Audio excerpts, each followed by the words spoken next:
Dobar dan želim svima. Dobro mi došli na moj YouTube kanal. Danas ćemo da spremimo čebureki. Čebureki su najpopularniji fast food još od sovjetskih vremena. Sve ću pokazati korak po korak da objasnim kako se to sprema.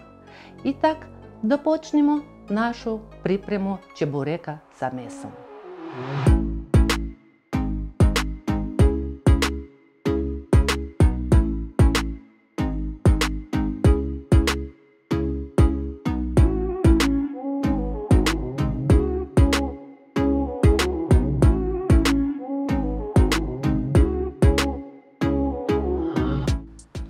Počinjemo pripremu čebureka. Ja sam izračunala sve ove proporcije iz računa da sam uzela 500 grama brašna ili 3 dobrih šolje brašna. Meni će trebati da dodam 6 supenih kašika ulja. Namjerno sam izračunala u kašikama. 6. Meni treba ne puna supina kašika soli i meni će trebati jedno maltene 300 ml vode, vrele vode. Mora da bude voda 70 stepeni. Dobro, sasvim dovoljno, do 70 stepeni voda. I to ćemo da isto stavljamo kod nas u testo. Zato što koristimo vrelu vodu, prvo testo da zamesimo kašikom, a poslije tek da radimo sve ručno.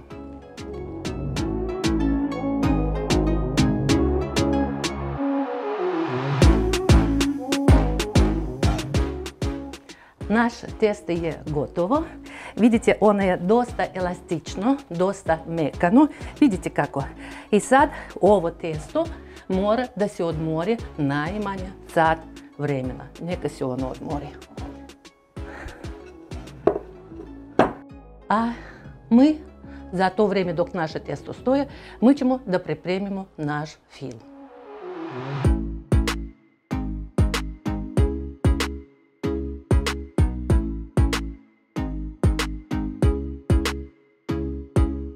Crni luk ja sam posekla sitno i obavezno ću da ga blanširam, da ne bi on imao toliko jaki ukus. To je prvo. Sad ćemo, evo čajnik nama je pri ruci i mi ćemo sad to da blanširamo. Neka odstoji tako par minuta. Na 500 grama mešanog mlevenog mesa ja dodajem zeleniš, trenutno imam pod rukom mirođaju i peršun. I da začinimo sa malo bibera po ukusu.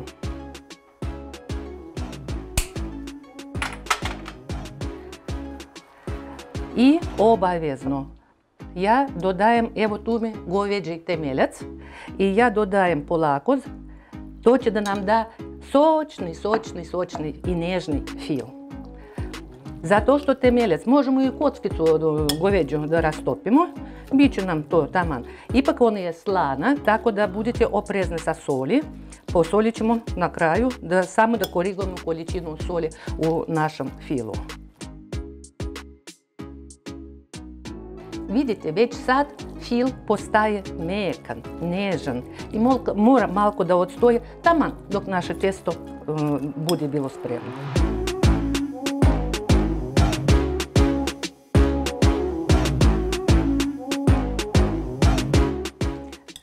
Vidite i sami kakve gustine treba da bude naš fil. Naše testo je odstajalo koliko treba. Vidite, postalo elastično. Naš fil je gotov. Posjeći ću testo na pola da bi nama bilo lakše da se radi. Vidite kako testo lijepo odradilo. Da ne bi se ono sušilo, ja ću njega da vratim opet pod činiju. A ovo ćemo da rastanjemo, malko da rastanjemo. Sad vidite šta ću ja da uradim. Zašto ja to radim? Da bi naše čebureke formirali mjehuriće u toku pečenja. Znači, zato ja dodajem brašna i umotavam u rolnicu. Vidite kako?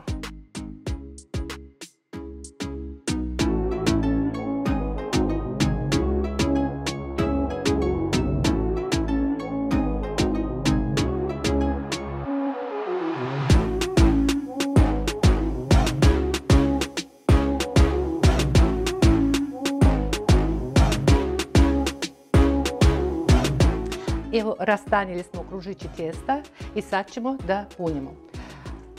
Ne treba da se stavi mnogo fila.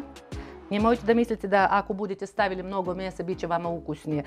Ne. Tu treba da se nađe pravi balans između količine mesa i testa. Znači tu ja stavljam ovako na polovinu kružića. Poklapam sa drugom polovinom kružića. I malko da pritisnem da bi izašao vazduh. I poslije samo ovako lijepo da pritisnem da bi zatvorila svoje čebureke. Eto tako. I da provjerim da bude sve zapečatano. Zato što pržit ćemo u dubokom ulju na dosta visokim temperaturama da ne bi nama isturilo pa prskalo. I tako ćemo da popunimo sve.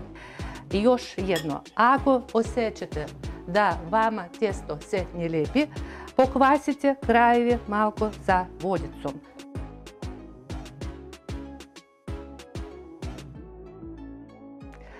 Kad sam radila u Afganistanu, združili smo se sa nekim kolegama, pogotovo iz službe bezbednosti. I oni su me zamolili, malta na svakog petka sam im pravila ovakve čebureke. Joj, kako su ljudi uživali! Spakovali smo naše čebureke i sad moramo da ih ispečemo. Moram prvo da provjerim da li je ulje dovoljno razgrejeno. Zato uzela sam komadić testa i da ga ubacim u vrelo ulje. Ako se bude ispržilo za minut, znači odlično počinjemo sa čeburecima. Čeburece se peku jako brzo, bukvalno minut i po na jednoj strani i minut i po na drugoj strani. I poslije ćemo da ih vadimo na tanjir koji smo stavili salvetić. Još interesantnih stvari će biti u toku pečenja. Sad ćemo sve da vidimo. Provjerila sam, ulje dovoljno je razgrejeno. Počinjemo da pečemo naše čebureke. Stavit ćemo ih tako. I tako. Oni će prvo da potonu, a poslije će da isplivaju. Interesantna stvar, u toku pečenja u njima se naduvaju mjehuriće unutra. Vidite kako počelo da se isplivala sve. I bit će korica hrskava i sa takvim mjehurićima i još će da se raslojava testo unutra. Ali kad budete ručkali, pripazite se malo, zato što unutra ima soka, da se ne opečete.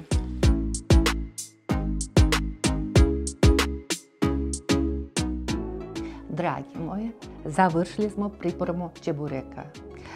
Spremni su oni za posluženje. U sovjetska vremena, po čitavom Sovjetskom savezu, u svakom gradu bi bilo kafe koje se zvalo Čeburečne i tamo su pravili samo čebureke. Ja lično pravim ovako čebureke od 1983. godine, kad sam radila u arheološkoj ekspediciji kao kuvar, a tam u tom naselju živjeli su krimski Tatare. I jedna bakica, predivna bakica Fatima Apa, naučila me tako da spremam čebureke. Ajmo da ih pogledamo. Vidite kako on je, nadulji su se.